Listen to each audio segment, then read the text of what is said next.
wouldn't understand the type of skit.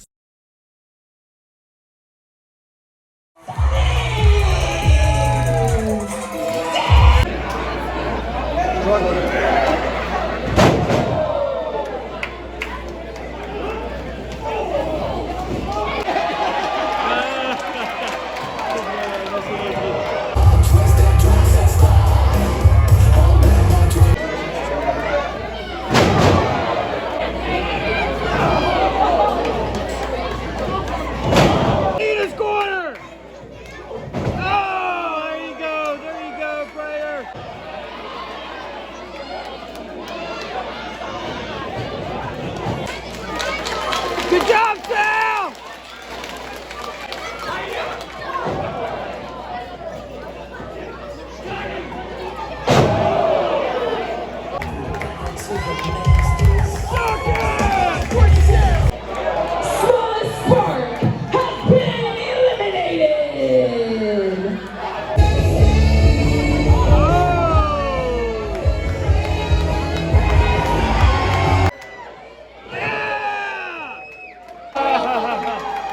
There we go, that's a respectful thing.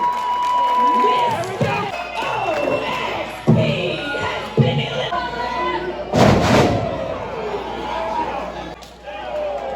You're clap.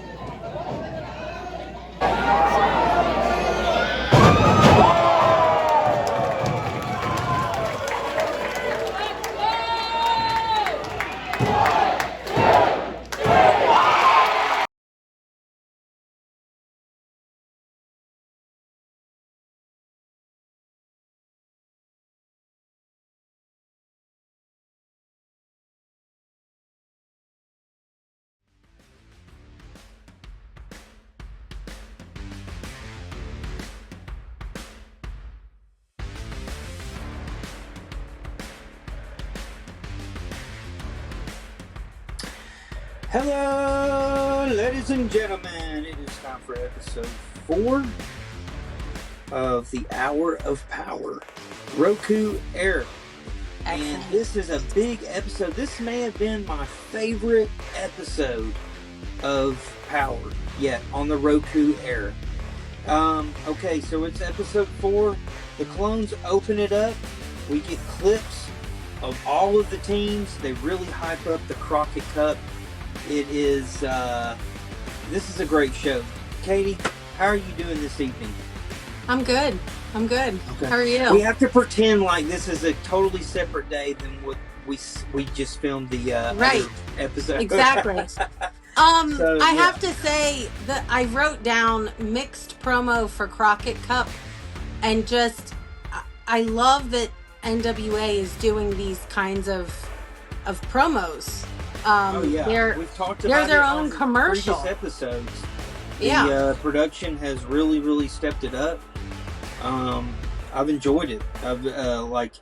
It's hopefully going to catch the eye of the casual viewer who has Roku, and they see the graphic of the NWA Power Show, and they're like, "Hey, let me check this out. I'm a wrestling fan. I like WWE and AEW." right. And then, okay, well, the production is pretty damn good. This is a deep tag division. But let's open it up. We also get a recap of the attack that happened between Jay Bradley and the Wrecking Ball. Yeah. This is a former tag team. They were really a big tag team in the JCP territory. They've been a tag team for a while. You get kind of a backstory with the announcers during this match. Now, as Jay Bradley's coming down the ring, he is attacked from behind by the Wrecking Ball, and the Wrecking Ball slams him on the entrance there, and the referee's getting them all chained up. This was a little bit of a clunky match, but I mean, these guys are not known for their high flying skills or their technical wrestling skills. So this was just a little bit of a brawl for this to start it out. Not a bad little opener. I not thought it really was kind of creative. my cup of tea, but I thought it was really creative. I don't think I've ever really seen one where they're chained together like that. They weren't chained close. they kind of had like some space available to them, and I think Wrecking Ball really lived up to his name in this one. Wrecking Ball, yeah, gets the win here, kind of like giving him the old Mark Henry World's Strongest Slam onto the chair, and brutal My back match. hurts just thinking about it. Okay. Brutal match. Wrecking Ball getting the win though here, and really just kind of building him up as a brute character. Um, I could see him being used as a guy who kind of maybe elevates a guy like Talos. Oh, That would yes. be a damn good big heavyweight matchup. Absolutely. But not much to really say here. You know, Wrecking Ball getting the win against his former partner and the revenge because his partner, Jay Bradley, or ex partner, attacked him last week right in the middle of a promo. So he got some revenge So on him. rude. So From rude. that, we get another promo from the Colognes. And the Colognes, of course, Primo and Epico, big in WWE back in the day. They're now here in the NWA. This tag division, I talked about it with you guys, is absolutely stout. What do you, let's get your thoughts on the NWA tag division and how it ranks with maybe other, wrestling promotions. I I don't I don't think I don't think there's a way to compare the NWA tag side with anybody else. Everybody else kind of takes a whole bunch of singles people and puts them together, and they're like, "Look, a tag team." Right. NWA kind of develops tag teams, and then when the tag story is over with, then they develop the individuals. And Yeah, I like they're that. I feel like they're doing it the right way, doing it that way, because you're building up this character and this story. And I mean, wrestling is just another soap opera, Instead of with having two boxing. established guys and throwing them Right. together. And sometimes Right. the chemistry is great on that. Maybe like a Matt Riddle and Randy Orton, that was cool with. And Yeah, then that was sometimes cool. it doesn't really.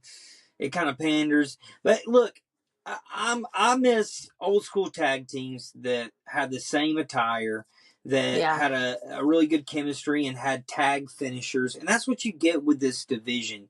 You get actual tag teams. Yeah. But Brandon, what did you think about this? What do you think of the tag division and how deep it is in NWA? Is it impressive to you? Do you still feel like maybe AEW and WWE have more impressive tag teams? Maybe athletic wise, they've got some very impressive tag teams, but I think like real tag teams are in NWA, and that's what I enjoy about this tag division. Yeah, I mean, I agree with what Katie was saying. I think, it seems to me like they build the tag teams first and then, then they kind of go from there. And it just like, starting out the show there with Wrecking Ball and, that whole storytelling that they had going there with, these guys have been a tag team for so long and now they're having this this gimmick match, which I enjoyed the match. I like any kind of gimmick match. I'm kind of a sucker for that. So Yeah, the chain match. I don't know that they weren't great. They didn't put on like a great wrestling um, clinic or whatever, but it was just a brawl, and sometimes It that's was all you something need. different, I and Sometimes I that's just all you need. I yeah. enjoyed Yes. the storytelling there. So Yeah. Yeah. stuff Logan, like that you have where made the run in. It looks like Logan Frazier has made the run in for episode 4 just in time to talk about some NWA power. And we just got into it. We talked about this Wrecking Ball Jay Bradley match, this chain match. It wasn't a masterpiece, but Brandon enjoying the storytelling in this match and a sucker for the gimmick matches. It wasn't really my cup of tea, but not to say that I just like hated it or anything, but it was fine for a little opener. What did you think of this matchup? Logan, can you hear me? Oh, yeah, now I can. Okay, my I was bad. having some audio issues. What's going Uh-oh. on, guys? Hi, No, not Logan. much. We were just talking about the opener for episode 4 with Jay Bradley and the Wrecking Ball in this chain match. What are your thoughts on that match? It was pretty solid. I mean, it wasn't anything that was gonna completely blow your minds, but they were in um there in uh ECW country, so they had to kind of give a little bit of a throwback, I think, and that was it. Let's give a little bit. The NWA doesn't get too super violent. You'll see somebody jump off something here and there. Uh, Mm-hmm. that's about the extent of it. So for NWA, this was pretty extreme for them, I think. So I think Yeah, it was a decent. that was what it It's just was, two and two big heavyweights just colliding. Yeah, and like you said, a little bit of a tribute to the old Philadelphia, old ECW arena, the 23 double arena, where all of these shows have been taking place from the Crockett Cup. All right, from there we get a promo from the Colognes, like I said, and then we go to a review of Thrillbilly and Mims, like we talked about on last week's episode. What is that building to? Some kind of tease between Thrillbilly and Mims. That was Thrillbilly's first appearance. Then we get a Yes. review of Talos and Daisy Kill getting the win. And then we get Daisy Kill and Talos versus the Colognes. Now this is a pretty good little matchup, man. And the Colognes can still go. Yeah.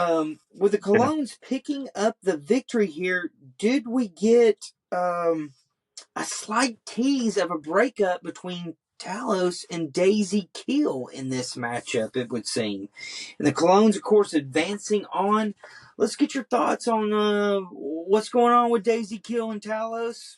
Are we getting the seeds of a breakup? I mean, I've talked about it on this podcast. I like Daisy Kill, but man, you give me Talos in a singles run, monster singles run, to take on whoever your champ Anybody? is. I'm down with that. So, what did you think of this, Katie? Um, so in their recap promo, you see Daisy Kill is up on the ladder so that he's like taller than Talos. And at Yeah, first, you kind of chuckle and it's like, ha ha ha, he's really small and Talos is huge. But then, like, Talos kind of gave him a look at one point, and I was like, what was that? with that And they blind kind tag, of say that one more time. with the blind tag, I have in my No, notes. no, even Daisy in takes the that in the blind tag. promo. In the promo where Daisy Kills up on the Oh, you're ladder. talking about okay, yeah, But then in the match and the blind tag, and Talos was like, what? What just happened? yeah, And it's almost like now Daisy Kill wants to be one upping what Talos is doing. like a And jealousy thing. yeah, yeah. And I'm with you. Like, I will watch a Talos run. I'm a fan. I'm a huge fan. Yeah, Um, he moves around and great for his size too. oh my gosh, he's incredible. And don't get me wrong, I also like Daisy Kill. I Right, also like him. Daisy's great on the mic. Oh yeah. I feel like who's the smaller slime ball? Oh, I just call them the slime balls. I don't even know them Okay. Well, the individually yet. smaller, the Yet now. small, yeah, the smaller of the slime balls, I feel like Daisy Kill and that guy could have a really great like junior championship run together. Um, Yeah, but especially when you got Rick Swan and Alex Taylor and all those in that division. yeah, Yeah, yeah. that's a deep So division as I well. I would I would be here for a Daisy Kill Talos breakup as long as they could then go on to continue their singles careers because they're both great talents. Right. All right, guys, we're gonna take a quick break. We've got some stuff to show you, Southern Honor, some indie stuff, And if you're listening on audio, we're just going to continue on. And we're back. All right, guys. That was, what did you think of this? What do y'all think of the colognes overall and how NWA has presented them? They seem to they just gel well together. Like, again, you got actual tag teams in this division. What did you think of the result of it, Logan? I think it was great. Definitely you had Talos showing some wear there when he was coming out to the ring. But that helps to not hurt him later on. It makes it look like the only Right. reason they won was because Talos was hurt, and Yeah. that Makes keeps them still look you strong. exactly. But all that aside, the Colognes stand on their own, man. They really uh, they're they're the Usos. They're the brothers that are you don't really ever imagine breaking up because they're brothers. They're uh it's just something about a brother tag team. Um and it's great. I think they are probably one of the better shows as far as a tag team goes in the division because uh, they have a little bit of that namesake on them too. That little bit of a rub. It Yeah, helps. that's a great pickup for NWA. They've quietly picked up some pretty damn good talent. As far as using Rick Swan and Alex Hammerstone, and then you're getting veterans in like a Rhino, and I mean they've done a really good job signing talents and not, you're not getting you're not getting Killer Cross, not yet anyways, but um, yeah, you're signing some pretty Give good, it time. name Give it time. value people. You know what I'm saying? They can put over also your brand new talent coming up through the territories and everything. So yeah, I like the Colognes advancing on here and teasing the breakup between Daisy, Kill, and Talos. Brendan, I'm interested to learn your thoughts on, since you're kind of a new viewer to NWA. What's your impression of Talos and Daisy Kill and some of these newer talents that you're seeing? I agree with you all on Talos. I think the sky's the limit for him. I think he can be a huge star. Mm-hmm. Daisy Kill, I'm not sure about just yet. I think I need to get to know him a little better. Um, Now I will say it was great to see the Colognes. I don't know when's the last time I saw them wrestle, but it's good to know that they're still a thing, and they've still got the chemistry and everything going for them. So I enjoyed this match overall. Like Logan said, Talos was selling that injury, so that kind of gave them an out as far as losing this match. So I Yeah. felt good about how this whole match played out. And how are they presenting it almost now, Logan? We talked about it on a previous podcast where it felt like they were trying to present it as a live event, like to the viewer, and now more so, almost with showing that Talos was hurt from the previous match. It is telling the viewer, like, you know what, this is tape, but it's like any other show. You got to tune in to find out what happens. Basically, I think they told that in this episode with that. Then we get a Lost promo from James Mitchell and his Lost family. One of them being Alexander. Last name does not come to me. This Lev, guy is the who? Lev, He is the guy in Southern Honor. He won the Rumble Jack recently. So yeah, he's a guy that very good talent, and he's got a following there in Canton, Georgia. This is a guy that you could push, especially when I look at some of the people in Lost. Some of them are kind of comedy acts. Him and Alex Misery is another one they could push. But the Lost, getting a little promo spot here, reminding the audience, hey, we lost, but we're still around and we're still weirdos. And then we get a Thrill Billy promo. Yes. Highlight of the week: Thrill Billy promo. Thrill Billy, nobody promos like Thrill Billy. He's the biggest man that ever lived. Logan, we've gotten Brandon's thoughts on last week's podcast. Katie's, what are your thoughts on old Thrill Billy Silas Mason? Hey, I'm gonna tell you what. There is nobody in NWA that can carry a mic like Thrill Billy. I'm a big fan of him. Big fan of the Southern Six. It's just good to see him on my television. He knows how to carry an audience.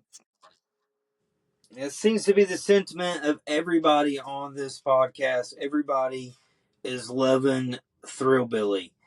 He's a damn star, definitely. I'm really surprised that WWE and AEW and others have not come for him. Maybe they have, and he's said no.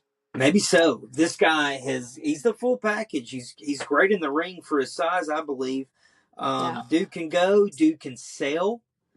Dude is great on the mic, and he's got a great look. So he's money. He's money. All right. Let me talk about Alex and Silas Mason promo. Previews their match coming up. Alex Hammerstone. I meant to put that up there. Alex Hammerstone and Silas Mason promo. A preview for next week. What a freaking match that is going to be. I've been hyping up Alex Hammerstone. Was champion MLW for a very long time. Was the man to finally defeat Jacob Fatu, who was champion in MLW for a long time. Alex Hammerstone was the man in MLW at one point.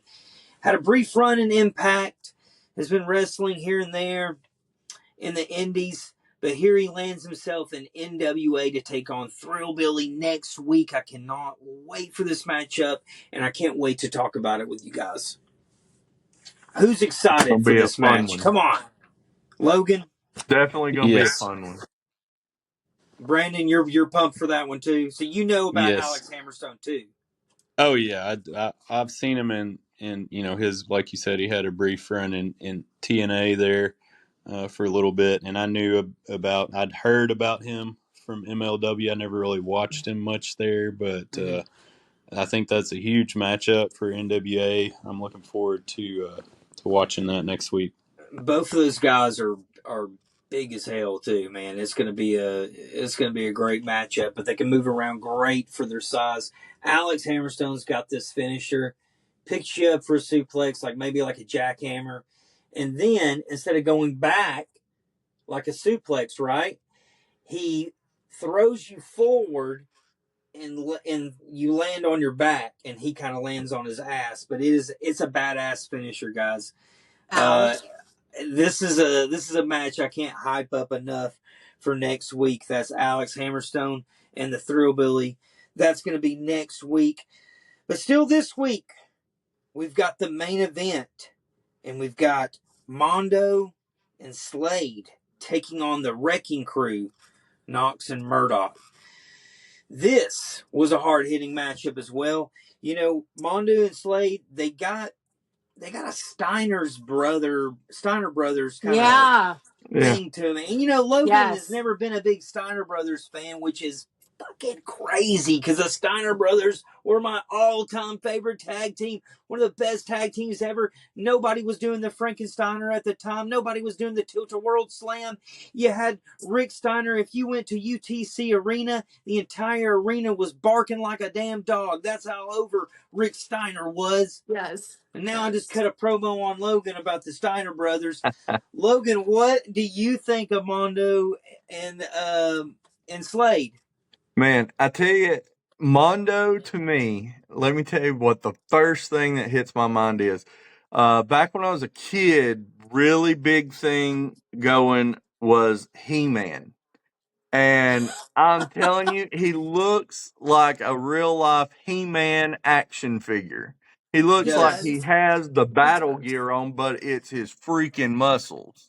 You don't see It's Scott Steiner back in the day? well, yeah, kind of, yeah, yeah, and He looked like He-Man. Holy yeah, crap, with a mullet?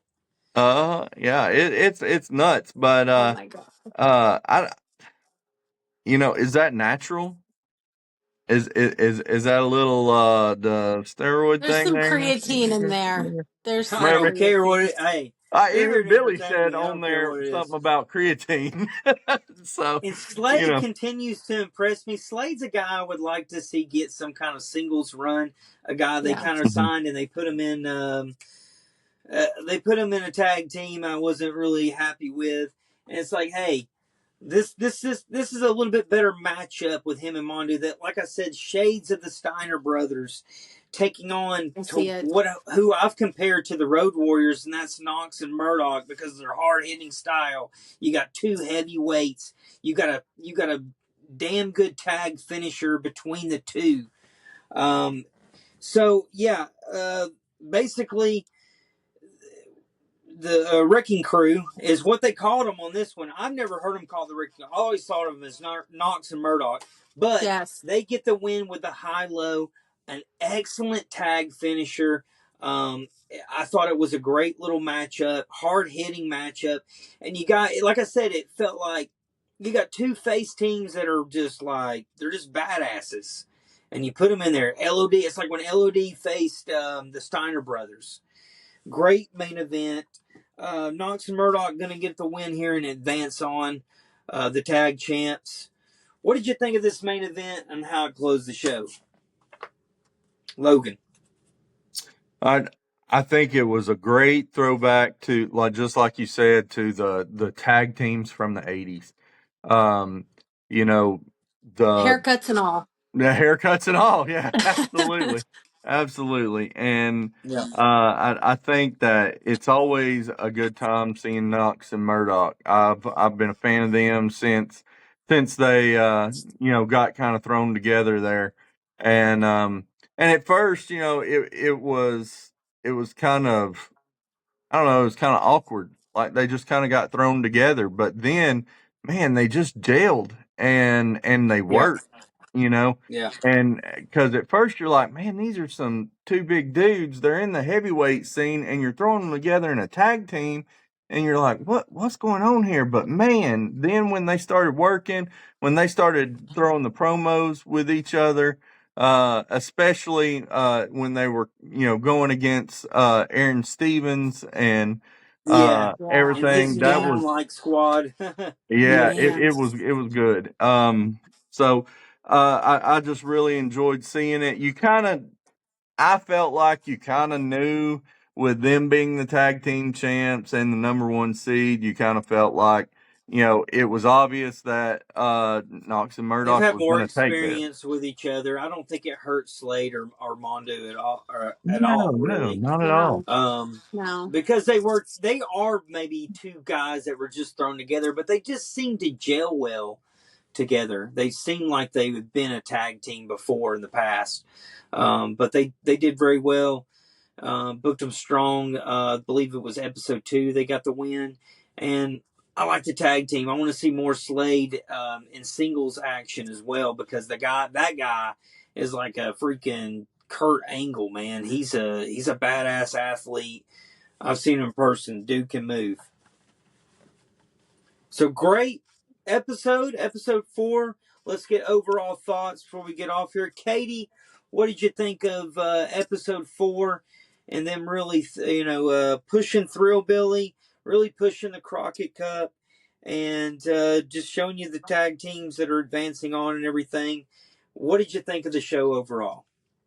I think the theme of this show was Wrecking Ball.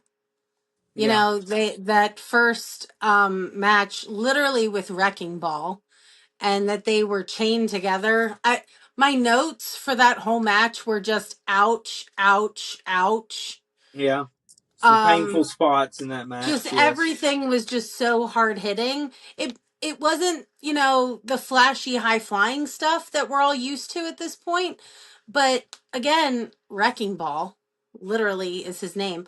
The Thrillbilly smattered throughout was fantastic.